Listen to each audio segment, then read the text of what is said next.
Basta ganito ang proseso, no fail talaga ang pagkakaluto ng chicken pork adobo. Unahing ibabad sa lime soda ito, liampo ng baboy. Siguraduhin lang din na lubog sa lime soda yung pagkakababad nito.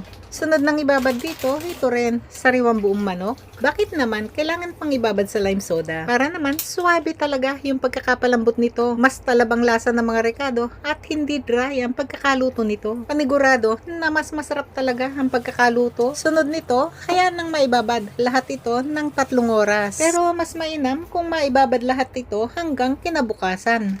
At pagdating ng kinabukasan, umpisahan na ang pagluluto. Para sa mas masarap na pagkakaluto, isisir muna natin dito ang liampo. Lutuin hanggang sa mapagmantika na ito. Gamit dito yung malakas na setting ng apoy. Bakit naman kailangan pang pagmantikain ng liampo?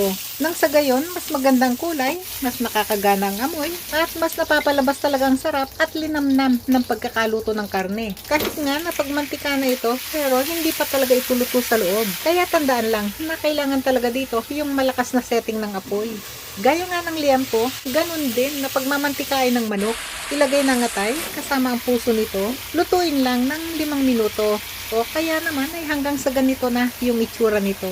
Hindi pa talaga luto itong atay, pero hanguin na para naman hindi ito ma-overcook. Ito namang manok, patuloy lang lutuin. Halu-haluin hanggang sa mas mapagmantika pa ito. Pagka ganyan na yung pagkakaluto ng balat nito, hanguin saka na itabi. Sunod ng gawin dito, umpisahan na ang paggigisa. Sa version namin, mas maraming bawang, mas masarap talaga. Pag medyo tostado na ang bawang, ilagay na liampo. Timplahan na ng suka, dark soy sauce, pamintang durog, dahon ng laurel, at tubig. Haluin saglit, takpan. Pagkakulo, dapat yung kulong-kulo na talaga. Lutuin pa ng 30 minutos sa pinakamahinang apoy. Matapos nga ang 30 minutos, medyo napalambot na ang liampo. Pero hindi pa ito talaga yung gusto ko na pagkakapalambot nito. Ilagay na ang manok, haluin saglit para sa pantay na pagkakaluto. Takpan, pag kulong-kulo na, lutuin pa ng 20 minutos sa pinakamahinang apoy. Matapos nga ang 20 minutos, yan o, kasarapan na yung pagkakapalambot na liampo. Ibalik na yung atay, maglagay na rin ng siling labuyo, chicken powder, liquid seasoning, at maglalagay pa ulit ako dito ng durog na paminta. Gusto kasi namin sa adobo yung malalasahan talaga yung lasa ng paminta. Takpan. Pag kulong-kulo na, lutuin na 5 minuto sa medium setting na ng apoy. Bakit naman sa medium setting na ng apoy? Para naman mapalapot na yung sarsa nito. Tikman para maihusto ang lasa. Kanyaman na.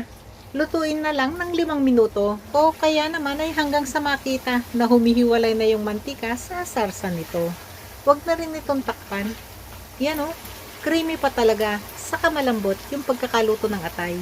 Pag kasi na-overcook ito, matigas at magaspang na. Di na masarap kainin. Gusto ko na rin yung lapot ng sarsa nito. Yan o, kasarapan na. Pinakapanghuli, maglagay na ng sibuyas. Haluin saglit para malutong pa pagkakainin. Naku, amoy palang panalo na. O ready to serve na to.